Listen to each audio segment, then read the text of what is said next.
يبدو أن بطولة كأس إفريقيا للاعبين المحليين شان التي كان من المقرر إقامتها في الفترة من 1 إلى 22 فبراير المقبل في كينيا، تنزانيا وأوغندا تواجه تأجيلاً وشيكاً.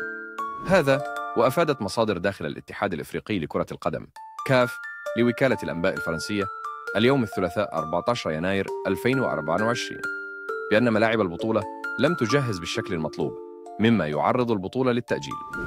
ومن المقرر أن تجتمع اللجنة التنفيذية للاتحاد الإفريقي خلال الساعات المقبلة لاتخاذ القرار النهائي بشأن مصير البطولة، وتشير التوقعات إلى احتمالية تأجيل البطولة إلى شهر أغسطس المقبل.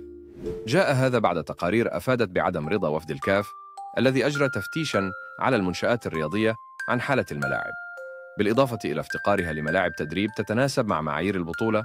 وكان من المفترض أن تسحب قرعة البطولة غداً الأربعاء في العاصمة الكينية نيروبي، ومع ذلك فإن الشكوك التنظيمية تخيم على الحدث منذ البداية، إذ لم تبدي أي دولة استعدادها لاستضافة البطولة حتى قرر الاتحاد الإفريقي إسنادها إلى الدول الثلاث: كينيا، تنزانيا وأوغندا.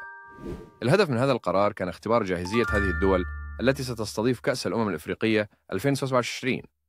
يذكر أن التصفيات المؤهلة للبطولة التي اختتمت في ديسمبر 2024 شهدت تأهل 14 منتخباً إلى جانب الدول الثلاث المضيفة، ومع ذلك أضافت رفض بعض الدول المشاركة في التصفيات بما في ذلك مصر، الجزائر وجنوب إفريقيا، مزيداً من التعقيد إلى مسار البطولة. وتقام بطولة شان كل عامين مخصصة للاعبين الذين يلعبون فقط في المسابقات المحلية ببلدانهم، بينما يبقى قرار التأجيل الرسمي مرهوناً باجتماع اللجنة التنفيذية. فإن الأزمات التنظيمية الحالية تشير إلى تحديات كبيرة تواجه الاتحاد الإفريقي في إدارة البطولات الإقليمية.